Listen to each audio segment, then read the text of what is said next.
और ये चार्ट है सब्जेक्ट और ऑब्जेक्ट का। ये मैंने आपसे कहा, लेकिन आपकी बुक कहती है कि ये चार्ट है नॉमिनेटिव और ऑब्जेक्टिव केस का। इसमें दो सेक्शन बने हैं। पहले सेक्शन में सब्जेक्ट है और दूसरे में ऑब्जेक्ट। सब्जेक्ट में दो लाइनें हैं। दो लाइनों का मतलब है कि इसमें एक आदमी है और इसमें अधिक आदमी है। इसी प्रकार ऑब्जेक्ट में भी दो लाइनें हैं। इनका मतलब है कि इसमें एक आदमी है और इसमें अधिक आदमी है। एक अधिक, इसका मतलब है कि एक आदमियों का संबंध एक आदमी से है और अधिक का संबंध अधिक आदमियों से है। एक आदमी का संबंध एक आदमी से है और अधिक का संबंध अधिक आदमियों से है। इसका मतलब आई का संबंध मी से, यू का संबंध यू से, ही का संबंध हिम से, शी का संबंध हर से, इट का संबंध इट से, दे का संबंध देम से, यू का संबंध यू से, वी का संबंध अस से।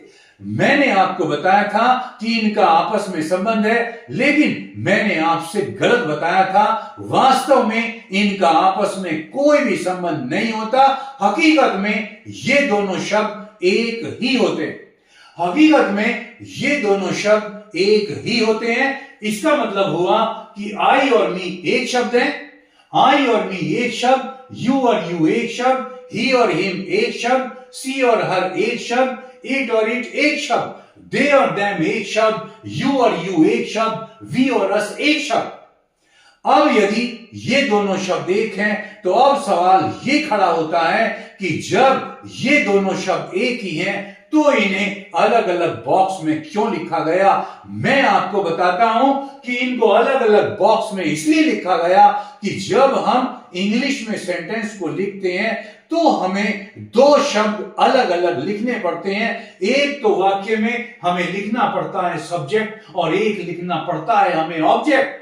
वाक्य में जब भी हम सब्जेक्ट को लिखते हैं तो वहां जो शब्द आता है वह हमेशा सब्जेक्ट वाले बॉक्स में से आता है, और जब भी हम वाक्य में ऑब्जेक्ट को लिखते हैं तो वहां जो शब्द आता है वह हमेशा ऑब्जेक्ट वाले बॉक्स में से आता है। वो कैसे, अब देखिए। माना हमें वाक्य में लिखना है मैं को हमें लिखना है सब्जेक्ट में तो हम लिखेंगे आई, और यदि मैं को हमें लिखना है ऑब्जेक्ट में तो हम लिखेंगे मी। अब यदि वाक्य में हमें लिखना है वह और वह को हमें लिखना है सब्जेक्ट में तो हम लिखेंगे ही, और यदि वह को हमें लिखना है ऑब्जेक्ट में तो हम लिखेंगे हिम। और यदि वाक्य में हमें लिखना है वे और वे को हमें लिखना है सब्जेक्ट में तो हम लिखेंगे दे, और यदि वे को हमें लिखना है ऑब्जेक्ट में तो हम लिखेंगे देम।